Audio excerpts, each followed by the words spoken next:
There needs to be international intervention to focus on resolving the issues faced by our Syrian people in our homeland, to protect our rights as an indigenous population, and to guard our future. Otherwise, if that's not done, we will cease to exist in the future. So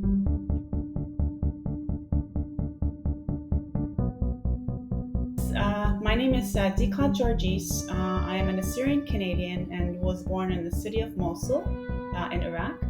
I immigrated here in 1989, and currently I'm the president of the Assyrian Society of Canada, which is a nonprofit, volunteer based organization that was established in 1992.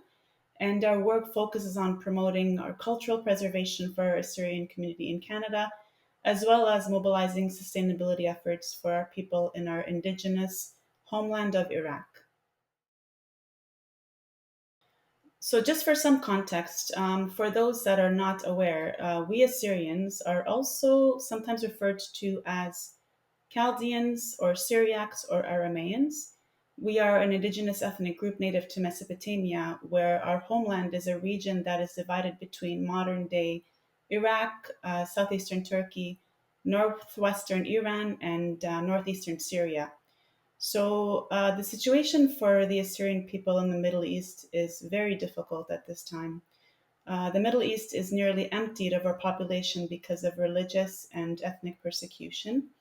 Our people have endured a lot of suffering over time and until this day. So, for instance, we experienced multiple genocides, with the major one being the Saiful genocide that was committed by the Ottoman Empire and its Kurdish tribes during World War One.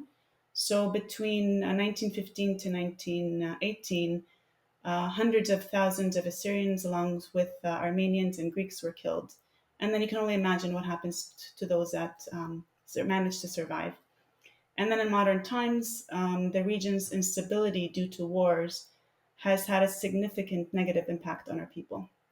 So, prior to the US led invasion of Iraq in 2003, our population was more than about 1.5 million people in Iraq. Today, there's less than 200,000. And then the 2015 ISIS invasion is another example. They attacked our Syrian villages in Syria, and as a result, that has completely wiped out our population there, almost completely wiped out, sorry, and with little chance or hope to revive it.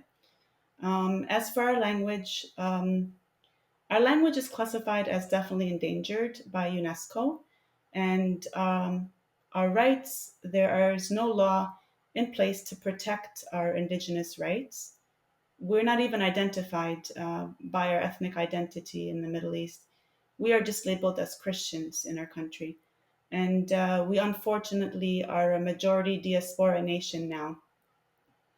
If there is no intervention to protect our people in the Middle East, specifically in our indigenous homeland, I think we will cease to exist in the near future. So, our story, like many other Assyrians who've had the same unfortunate situation. So, we came to Canada because of the Iraqi government's oppression. Life under the Saddam's Ba'ath regime was very difficult for the general population, especially for us as the indigenous people of that country. And it's not to say that it is any better now under the KRG or central Iraqi government. As a matter of fact, it may be even worse for us at this time. So, our people were forbidden to practice any efforts related to the preservation of ethnic and cultural identity.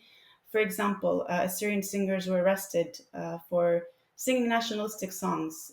Families were discouraged from giving Assyrian names to their newborns, and teaching the Assyrian language was also discouraged. Assyrians were executed for asking for basic human rights as citizens, and people lived in fear. And then there's just way too many examples to name.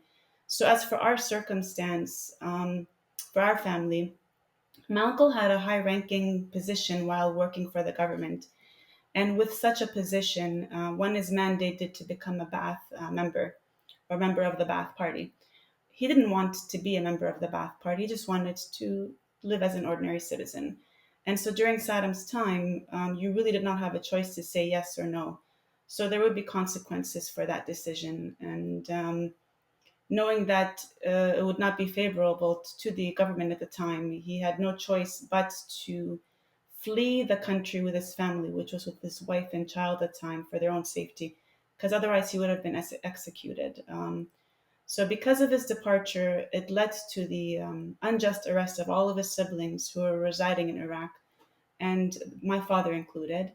And so my father, along with my uncle and three aunts, as well as my uncle's father-in-law, like the uncle who had departed, they were imprisoned for 9 months and then were exiled to Iran. So my mom had no idea of their whereabouts when that happened. So upon learning about their whereabouts, my mom then managed to escape Iraq to reunite with my father. And so, after a 4 year journey where we tentatively resided in Iran for 2 years and then in Syria for another 2 years, we managed to make it to Canada. So, perhaps it was because of my childhood experience, beginning with my father's, I would say, unjust arrest. He was an exemplary citizen, just like many others in our country. And maybe as well, my mother's 7 day journey through the Iraqi and Iranian borders, that you think about it, it's very tough to to try to understand or grasp. So she had to flee to unknown territory in safety for her children to reconnect with my father so that we could once again reunite as a family. They were never allowed to the opportunity to live as an ordinary family in their country, and I cannot imagine ever myself having to go through what they did. So, with that being said, growing up, I witnessed how invested my father was in the idea of contributing time and effort, and devoting his lifetime pretty much to helping others, especially his own people. He had a very difficult life experience from childhood to adulthood. And so he was very passionate about advocating to help shed some light for the future of our people. As Syrians, our people are always left to care for themselves. We have not had any support from external sources. And I would say that the world doesn't even know we exist. That's how we feel, to be quite honest. So, this experience, by understanding the hardships endured by my parents, same with my relatives and many friends who have also lived through this, is what motivates me to continue to dedicate time and effort to helping our people, as we don't have much time left to survive as a nation. And so, if I don't act, no one else will do it for us. So, awareness. A lot of the work that we do is spreading awareness. It's important to do such work or spread awareness about the Assyrian people to the external community at every opportunity that we can. It's been a lifetime challenge for me, for instance, to even to have to explain my ethnic background.